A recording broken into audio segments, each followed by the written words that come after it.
Yo, what is going on, guys? It's your boy Emery Reigns here, bringing you another Dead or Alive 6 related video.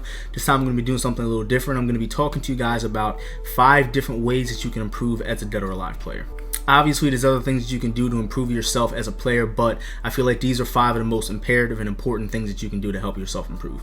So the first thing that you want to do when you're trying to improve as a Dead or Alive player, or if you're just picking up the game in general, the first thing you want to do is find a character that fits you. Now, I know a lot of people out there play multiple characters, and they have a sub main and also maybe even play a third or a fourth. But ultimately, you want to find a character that you're willing to go to bat with. You want to find a character that you're willing to put it all on the line. If you're down in a set in the tournament, whatever character you're going to pick to save your ass, that's the character you want to use. Now, there's going to be some cases where your main character might not get the job done. There's going to be some cases where you need a secondary character in order to play different matchups a certain way. Your main character may not be able to excel as well as your secondary could in a certain matchup against a certain character or a player. But if you guys are just picking up the game, I highly suggest you just find one character and just stick with them and grind it out. There's going to be times where you might want to quit and not play that character anymore. There's going to be times where you feel like that character might not be for you, and if you feel that way, then jump around a little bit, switch around. Don't sit there and force yourself to only play with one character if you really feel like they're not for you. But once you do finally settle on that character you really want to use, make sure you grind it out with them. Find your best combos, find your setups, learn their frame data. Frame data is another thing we're going to go over later on, but learn every single thing you can about your character so that way you can excel with them. Finding your characters based on a bunch of different things. You may play a character because you're a very defensive player. You may pick a character because you're a very offensive based player. And there's going to be certain times in the game where you're going to have to play defensively and offensively based on a matchup or based on somebody you're playing against. So you can't really base it off of just directly that, but those are good things to start. But ultimately, find a character that fits the way you want to play the game. There's a lot of characters in DOA that can actually force someone to play the game a certain way. There's certain characters in the game that have certain tools that allow you to play the game a certain way. And again, find a character that fits the way you want to play. If you want to play an extreme rush down game, you want to play with a character like Mila or a character like Zab, because those characters excel in that because they're pretty fast. They got pretty good reset throws and things like that. Whereas you might play a character who's better at staying back, keeping your opponent out, like Ayane or Hayate. You also may be one of those people that like grappler characters that excel with faster throws than other characters like Bass and Tina. The next thing that I would really suggest you guys should do in order to learn the game and to get better at it is learn your frame data. So I'm not going to go too much into frame data because I actually did a whole nother video on it, which you can find if you guys click the link in the description. But frame data is very important, not just in Dead or Alive, but in fighting games in general, because it's pretty much just the entire system of how fast a move takes to come out, the different speeds and the different properties of each move. And believe it or not, there's also cases where you can actually just beat your opponent because you have better frame data knowledge than them.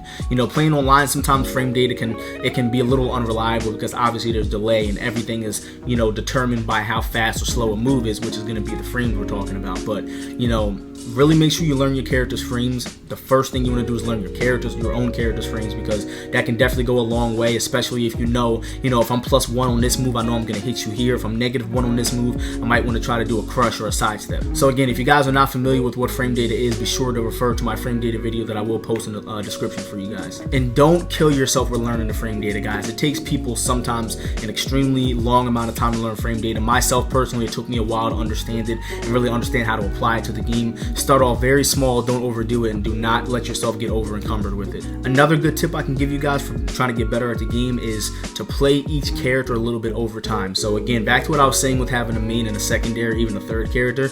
What I did when I was really struggling with learning how to fight certain characters like Kasumi and Hitomi, I obviously have my main character like Hayate, but as well as using Hayate, I would pick up Hitomi, I would pick up Kasumi, I would pick up Christy for maybe a couple of days to a week, go into training, again, learn their frame data, learn what's unsafe and what's safe, what gives them advantage, and playing them for about a week, or I know Hoodless also did that as well. If you're really struggling with understanding how to fight against a character, if you're using your character or just in general, the best advice I can give you is to go into training, figure out what it is that they're doing that you're losing to, play that character so that way you can understand what moves you're going to be having to deal with in neutral and all that other stuff. The fourth tip that I'm going to give you guys in order to improve and level up in DOA is to study your gameplay and figure out what exactly it is you're losing to. Now, when I say that, even if you're beating a player or you're fighting against a player that may be on the same level as you feel, if you're struggling with a player, if the player is whooping your ass, I feel like studying your gameplay and reviewing your gameplay is one of the best resources that you have. You have the ability to save your replays, obviously in DOA, as well as you can also turn on the auto save feature, which saves your replays automatically. You don't even have to do it manually anymore. Also, if you guys live stream like myself,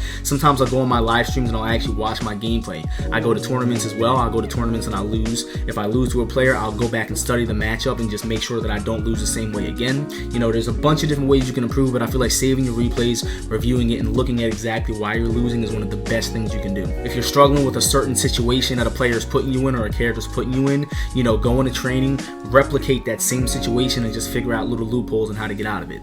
And the fifth and final tip that I'm going to give you guys in order to improve in the game: do not be afraid to fight against players that may be way better than you. I know that sounds a little weird, you know, especially if you're starting out the game. You don't want to play against people who are just beating the hell out of you. The way I got better at the game is I literally sat in a lobby with Excalibur blades and Black Bear, and I just got my ass beat for months. It may take months, it may take weeks. Some people learn quicker than others, you guys know that, but the best way to learn the game and to get better at the game and level up, play people that are much better than you, because playing people that are on the same level as you, or maybe even people that are not on the same level as you, sometimes it may even be taken away from your playstyle. It may even be helping you learn the game even slower, and maybe not even at all. I feel like the best thing that you can do is just fight against people who are better than you, that constantly challenge you to play better and make better decisions. And you know, I just think that that's the best way to get better at the game. And that's going to do it for the video, guys. I hope I've helped you out in your journey to become a better Dead or Alive player.